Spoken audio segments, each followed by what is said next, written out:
In San Francisco, zoning restrictions alone add $1.6 million to the median home price. That's not location value, that's artificial scarcity. And if you think that's extreme, wait until you see what's happening in Boston, New York, and Los Angeles. Welcome back to Brick and Dollar. I'm breaking down the most underrated factor destroying housing affordability in America, and it's not interest rates or investor money, it's zoning laws. Let me show you the data. First, let's define what we're talking about. Zoning laws are regulations that dictate what can be built where. Single-family zoning, the most restrictive type, prohibits anything but detached houses on most residential land. In many American cities, this covers 70 to 90% of all residential zoning. This sounds innocent. It's not. When you limit what can be built on land, you artificially constrain supply. And when supply is constrained in a desirable location, prices don't just go up, they go up. Here's the math. A 2019 study from the Furman Center at NYU analyzed New York City's zoning restrictions. Their finding? Zoning regulations are responsible for approximately 35% of Manhattan's median housing price. Not 5%, not 15%, 35%. For a $1.2 million apartment in Manhattan, that means roughly $420,000 of the price is pure zoning tax. Let's look at San Francisco. A 2018 analysis by the National Bureau of Economic Research modeled what SF housing prices would be if zoning restrictions were eliminated. The result? Prices would drop by 28 to 35%. In a market where the median home price is $1.4 million, that's $392,000 to $490,000 in artificial inflation. But here's where it gets darker. Zoning doesn't just affect single properties. It cascades through entire metropolitan regions. When a major city restricts housing supply through zoning, people who can't afford those inflated prices don't disappear. They move outward, they move to suburbs, and they bid up prices there too. Research from Zillow analyzed this spillover effect across major metros. In the Bay Area, restrictive zoning in San Francisco and Oakland has created a domino effect, pushing affordability problems 30, 40, even 50 miles out. A family priced out of San Francisco doesn't stay there. They move to Livermore or Stockton, raising prices in those markets and extending commute times.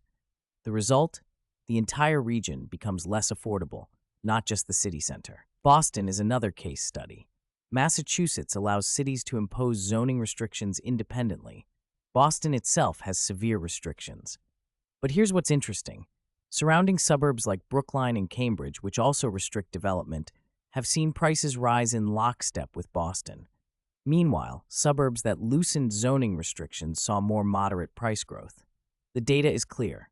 Zoning directly correlates with affordability crisis. Now, you might be thinking, why do cities impose these restrictions if they destroy affordability? 2 words, NIMBYism. NIMBY stands for not in my backyard. It's the phenomenon where existing homeowners vote to restrict new development to protect their own property values.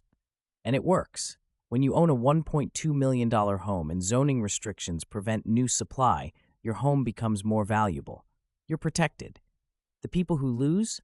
Everyone trying to move into that city, and everyone earning less than $150,000 annually who can't afford the inflated prices. In San Francisco, the political power of existing homeowners is so strong that the city approves only 20,000 to 25,000 new housing units per year, while demand is estimated at 65,000 units annually. The gap isn't an accident. It's policy. New York City has zoning restrictions that prohibit apartment buildings in 75% of Brooklyn. 75%. In one of the densest cities on Earth, most neighborhoods are legally required to remain single-family or low density. Los Angeles, 75% of LA's residential land is zoned exclusively for single-family homes, one family, one house per lot.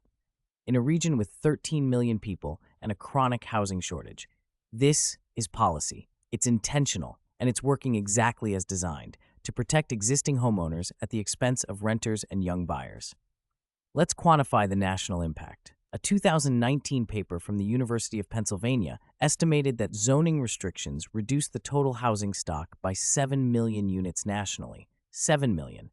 If those units existed, housing prices across America would be 5 to 10% lower, and wages would be 4 to 7% higher due to reduced geographic friction in the job market. But let's focus on metros. Here's the breakdown. San Francisco Bay Area. Zoning inflates prices by an estimated $1.6 million on the median home, current median $1.44, with relaxed zoning $801. New York City. Zoning adds roughly 25 to 35% to prices. On a 650 median, that's 160 to 230K in artificial inflation. Boston. Similar pattern. Zoning restrictions are responsible for an estimated 20 to 30% of median prices. Los Angeles. Zoning adds approximately 15 to 25% to regional pricing, varying by neighborhood. When you add these up across every major metro, we're talking about trillions of dollars in artificial housing inflation. And that money comes out of your pocket, whether you're renting or buying. Here's the thing renters need to understand. You're paying zoning tax too. When zoning restricts apartment development, landlords can charge more rent because supply is constrained. That $2,200 one-bedroom apartment in San Francisco, zoning is a significant factor in why you can't find anything cheaper in a 50-mile radius. For renters, zoning creates a ceiling on affordability. For buyers, it creates a barrier to entry you can't overcome. So what's the solution? Some cities are actually moving. Minneapolis eliminated single-family zoning citywide in 2020. Prices haven't skyrocketed post-elimination. They've actually remained more stable than comparable cities. Yellowknife, Austin, and parts of California are experimenting with upzoning and removing restrictions. Early data suggests this increases supply and moderates price growth. But change is slow because the political incentives are stacked against it. Existing homeowners have the most to lose and the most political power. Here's what this means for you. If you're deciding where to buy or rent, zoning history matters. Look for metros that have recently loosened zoning restrictions. They'll likely see more moderate price growth and better long-term affordability. If you're investing, understand that zoning creates artificial value. That makes zoned markets riskier. They're priced on the assumption that restrictions remain permanent. Policy can change. If you're renting and frustrated with affordability, zoning laws are a major reason why. This isn't personal failure, it's policy failure. The housing crisis isn't primarily about interest rates, investment firms, or lack of demand. It's about restrictive zoning that prevents supply from meeting demand.